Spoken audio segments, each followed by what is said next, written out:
Alright, Mr. Claxton's Algebra 1CP class. We're talking about completing the square today.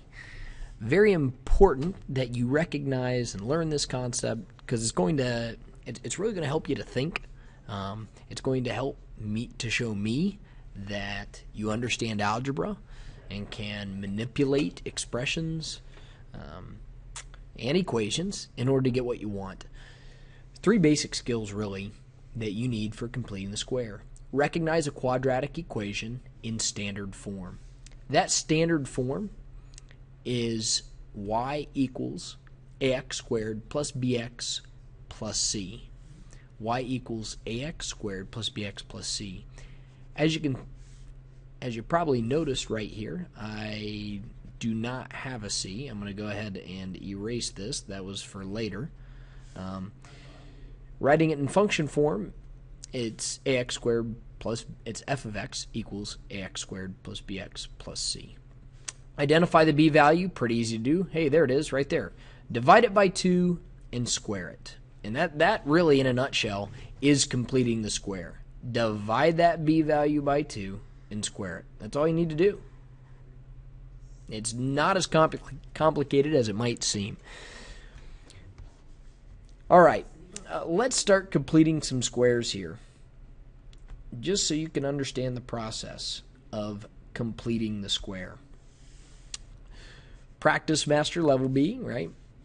If you had this one, then I guess it's going to make your homework pretty easy.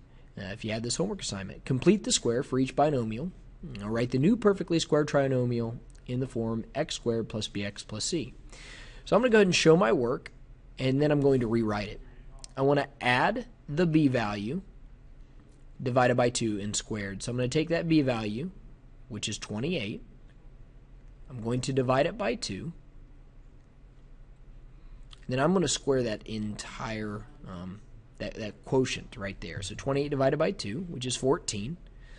So essentially, understand that's the same as saying 14 squared. Okay?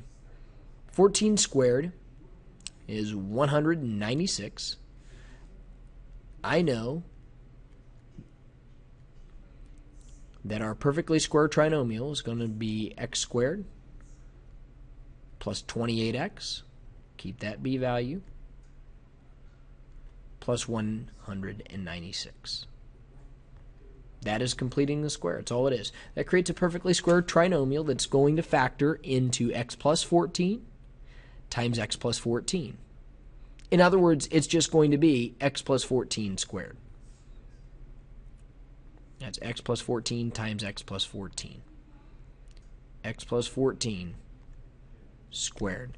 In order to complete the square for the next expression, I need to recognize that that is really a negative 1. This b value is really a negative 1. I can add negative 1 divided by 2 squared. That's what I need to add to this to complete the square. Negative 1 divided by 2 squared. You know that negative 1 divided by 2 is negative 1/2. Negative 1/2 squared, negative 1/2 squared is 0.25, or 1/4. Square negative 1, you get 1. Square 2, you get 4. So I can very simply write that as x squared plus 28x. Whoa, Mr. Claxton is writing what's above this. Caught me sleeping there for a second. Wanted to make sure you weren't sleeping, actually. X squared minus 1x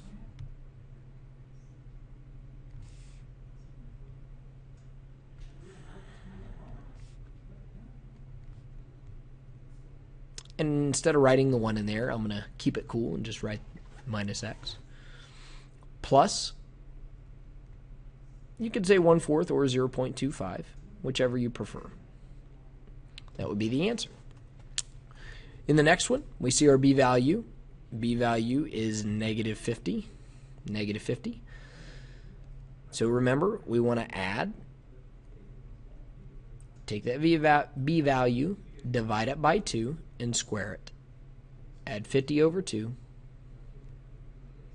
then square it. 50 over 2, 50 divided by 2, I know is 25. 25 squared. Boy, 25 squared. 625.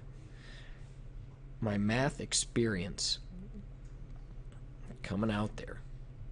So we got x squared minus 50x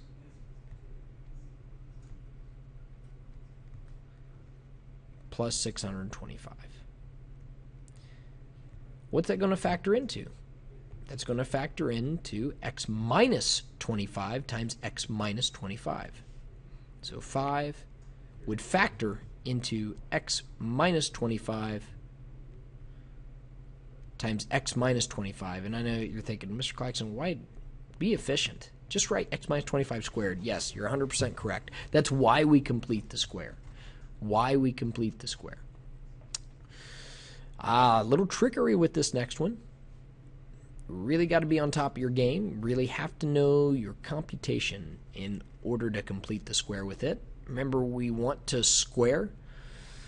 We want to add b over 2 squared. The b value is -1/2. I'm going to need to make a really, really big quantity here. So we're going to take -1/2. And what are we going to do with that? Yeah, we're still dividing that by 2. Now, you might remember Mr. Claxton doesn't divide fractions, but he does multiply by the reciprocal. So -1/2 divided by 2 is the same as -1/2 times 1 over 2. Multiply that by 1 over 2. So really what you should recognize is that this right here is the same as -1/4. And remember, we got to take that and then square it. So in order to get the correct expression for completing the square, we've got x squared minus, I could write 0.5 if I wanted to, 1/2x. Then we're going to add to that -1/4 squared, -1/4 squared. Square -1, you get 1. Square 4, you get 16. 1/16. Well, if I wanted to write it as a decimal, I could take 1 divided by 16.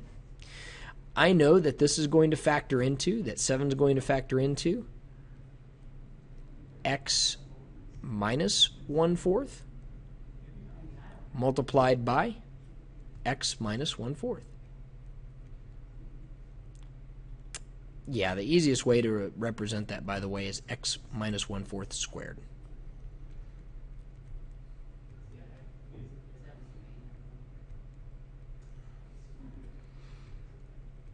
The act of completing the square, ladies and gentlemen.